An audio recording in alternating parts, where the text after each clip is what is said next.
Motif pria bernama Febri bunuh Chong Sioelan dan anaknya Eka Serlawati di Tambora, Jakarta Barat, diungkap polisi.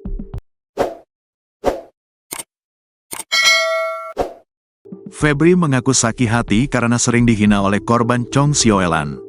Sedangkan Eka Serlawati dihabisi lantaran pelaku takut aksinya diketahui korban kedua.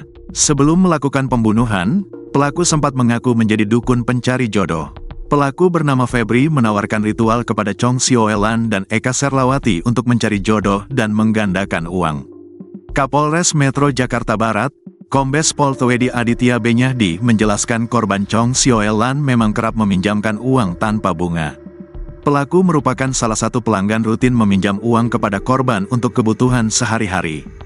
Pelaku dan korban sudah mengenal sejak tahun 2021. Pelaku meminjam uang itu dari tahun 2021 sampai tahun 2025. Pelaku berjanji setiap meminjam pelunasannya secara dicicil, katanya, Kamis, tanggal 13 Maret tahun 2025. Twedi melanjutkan, sebelum kejadian pembunuhan, pelaku sering bercerita praktek perdukunan, salah satunya menggandakan uang. Selain itu, pelaku juga bisa mencarikan anak pertama korban jodoh dengan ritual yang harus dijalankan.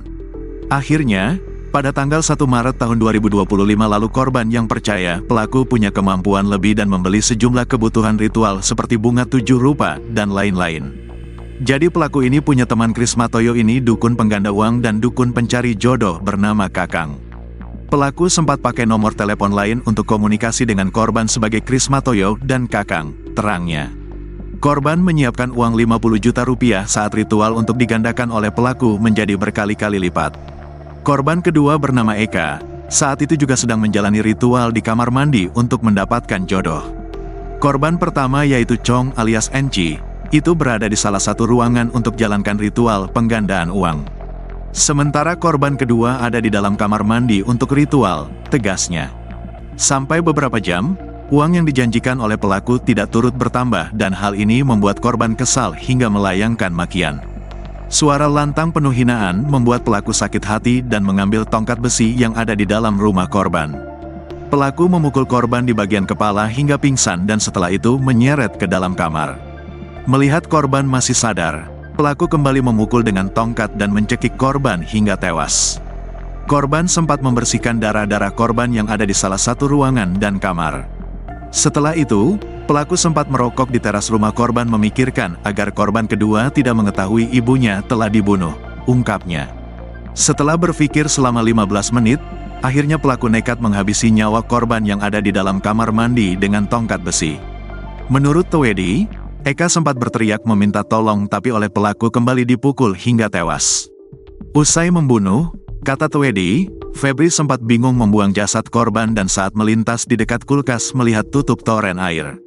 Ia pun terfikir menaruh jasad korban ke dalam toren seorang diri.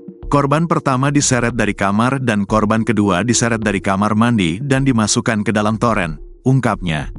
Sementara itu, Kasat Reskrim Polres Metro Jakarta Barat, AKBP Arfan Sipayung menambahkan, siang hari korban Enci sempat menghubungi anaknya bernama Roni Effendi kapan pulang ke rumah.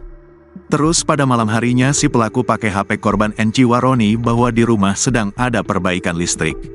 Ini supaya aksi pembunuhannya tidak diketahui, imbuhnya. Sebelumnya, Ketua RT 05 Kelurahan Angke, Kecamatan Tambora bernama Yanti menjadi saksi dalam kasus kematian Chong Sioelan dan Eka Serlawati di dalam toren, Kamis, tanggal 6 Maret tahun 2025, malam. Yanti diperiksa sebagai saksi pada Senin, tanggal 10 Maret tahun 2025, dari pukul 13 waktu Indonesia Barat sampai pukul 16 waktu Indonesia Barat. Bahkan, ia sempat bertemu terus memandangi pelaku dengan tatapan sinis karena tak pernah melihat sebelumnya. Saya ditanyain korban kenal apa enggak, gimana kesehariannya. Ya saya mah jawab baik dia warga saya, ucap Yanti saat dihubungi Arta Kota, Selasa, tanggal 11 Maret tahun 2025.